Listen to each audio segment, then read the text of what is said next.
పరిశుభ్రతే పరిశుభ్రతే రాయి చూసుకుందాం. బాబా ఎప్పుడు ఇదే పంచాయతీ. మీరు కొట్టుకు చావండి. పరిశుభ్రతే రాయి చూసుకుందాం. రాయి చూసుకుందాం. నీ చెత్తని కొంపలు వేసుకోవే. నా కొంపలు ఎందుకు వేస్తావే? నీ కొంపలు వేసుకోవే.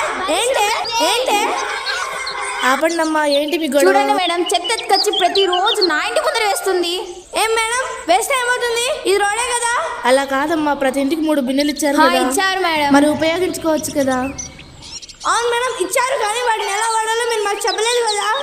గ్రీన్ బిన్నులో తడి చెత్తను వేయాలి, బ్లూ బిన్నులో పొడి చెత్తను వేయాలి, అలాగే హానికరమైన వాటిని రెడ్ బిన్నులో వేయాలి. అలాగే మేడం, మేము అలాగే పాటిస్తాం. అలాగే మీ ఇంటికి ప్రతిరోజు 6 గంటలకు చెత్త బండి వస్తుంది కదా. ఆ బండి వాడు నేను లేచినప్పుడు వెళ్ళిపోతున్నాడు.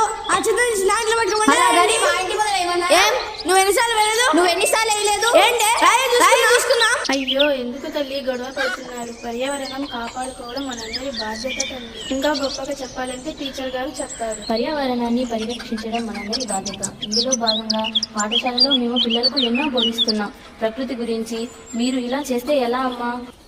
దీని గురించి మన డాక్టర్ గారు కూడా వివరిస్తారు. చూడండి అమ్మా, ఇంటి ముందర ఇలా చెత్తను వేయడం వలన దోమలు ఈగలు వాలుతున్నాయి. డెంగ్యూ మలేరియా రోగాలు